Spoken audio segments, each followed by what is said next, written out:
ॐ मङ्गलं भगवान् विष्णु मङ्गलं गरुडध्वजय मङ्गलं पुण्डरीकाक्षो मंगलाय तनोहरि। बोलिए भगवान परशुराम जी की जय।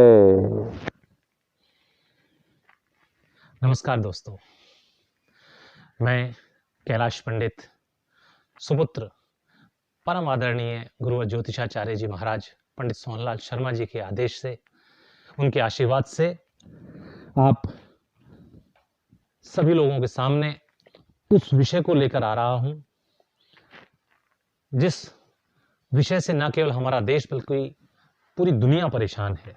जी हां, मैं बात कर रहा हूं कोरोना वायरस की, कोविड-19 की। एक ऐसा वायरस जिसकी कोई दवा नहीं है, बस केवल उपाय भर हैं, और वो भी ये कि आप अपने आप को परिवार के साथ घर में रखें और एक दूसरे से दूरी बना के रखें, स्वच्छता का ध्यान रखें। यही इसका एक उपाय है।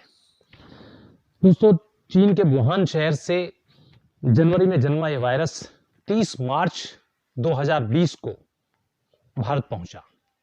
भारत में केरल के त्रिशूल शहर में, और एक एक कर यह पूरे देश में फैलता जा रहा है। इसको रोकने में योग व आयुर्वेद अपना पूरा योगदान दे रहे हैं। योग शरीर को स्वस्थ रखकर इम्यूनिटी बढ़ाने का कार्य कर रहा है, तो आयुर्वेद में बहुत सारी जड़ी बूटियां हैं जिनके सेवन मात्र से हम अपने शरीर की इम्यूनिटी बढ़ा सकते हैं। वैसे इलाज के रूप में अभी किसी भी प्रकार का कोई भी औषधि या कोई भी दवाई अभी तक कोरोना वायरस के लिए नहीं बनी है। योग और आयुर्वेद हमारी भारतीय संस्कृति के दो मजबूत स्तंभ हैं, ये सभी जानते हैं। और दुर्भाग्य यह है कि एक और विषय भी है, एक और धरोहर है जिसे हम भूलते जा रहे हैं, और वो है ज्योतिष शास्त्र। आप मेरे साथ सहमत होंगे कि ज्योतिष शास्त्र के रूप में हमारे पास इतना विस्तृत वृहद साहित्य उपलब्ध है जितना शायद ही किसी दूसरे विषय में होगा, परंतु यह हमारे ज्योतिषाचार्यों व प्रकांड पंडितों के लिए बड़ी ही दुखद बात है कि इतने वृहद और विस्तृत साहित्य के उपलब्ध होने के पश्चात भी ना ही देश वाले और ना ही दुनिया वाले इसे विज्ञान का दर्जा देते हैं, विज्ञान मानते हैं, और ना ही इसे अनोखे व सटीक भूत वर्तमान भविष्य कथन करने वाले शास्त्र का दर्जा ही देते हैं।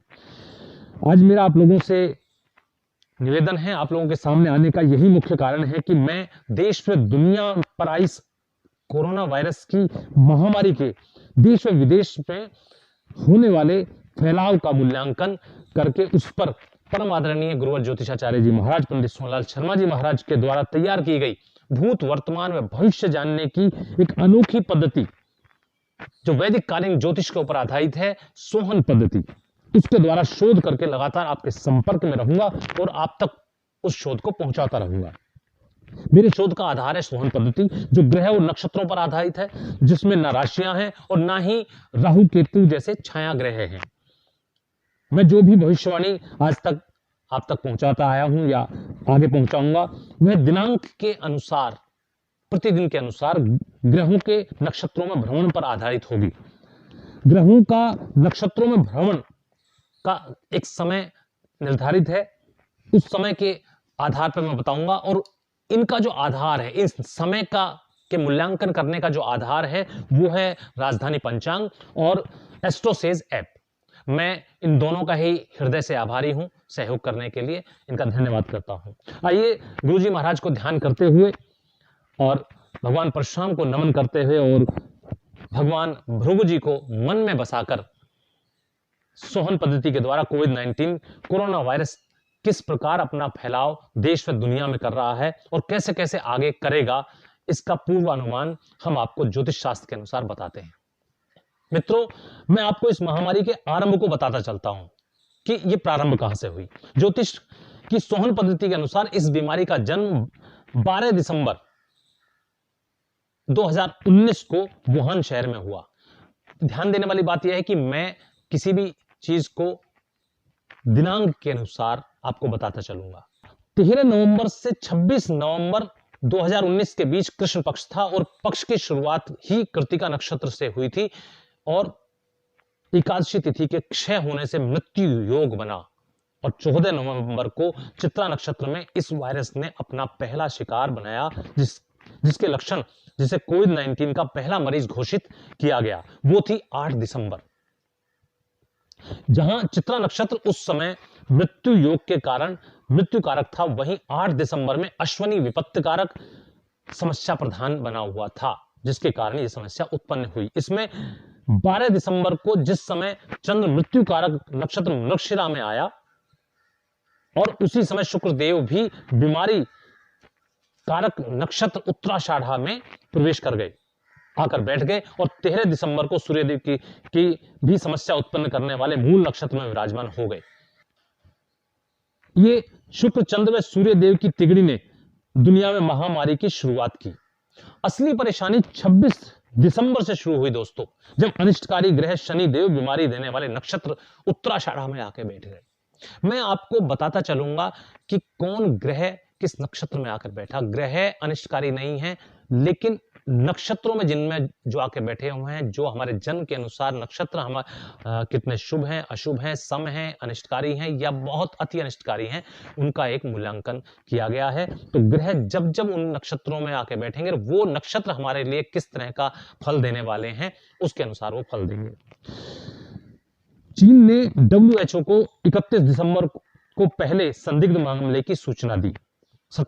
27 दिसंबर आते आते चंद्र सूर्य व शुक्र के अगले नक्षत्र में चले जाने से जो थोड़ी राहत दी थी।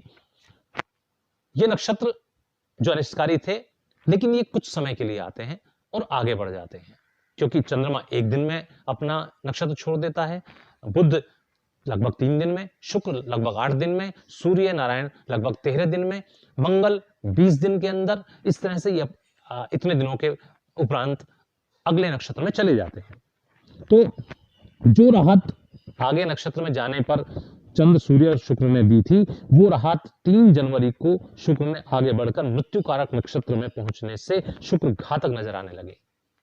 पिछले वो बीमारी वाले में थे, आगे बढ़कर वो मृत्यु कारक में चले गए। जैसे ही चंद्रमा मृत्यु कारक नक्षत्र मृगशिरा में 9 जनवरी को पहुंचे कि कोरोना से पहली मौत की खबर सामने आई।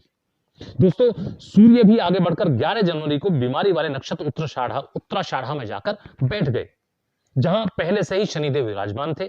चूंकि सूर्य एक नक्षत्र में 13 दिन कुछ घंटे ही रहते हैं और अगले नक्षत्र में चले जाते हैं, अतः 11 जनवरी से 23 जनवरी तक सूर्य नारायण शनि के साथ महा अनिष्टकारी हो गए और 23 जनवरी 2020 तक वुहान को पूरे देश व दुनिया से काट दिया गया।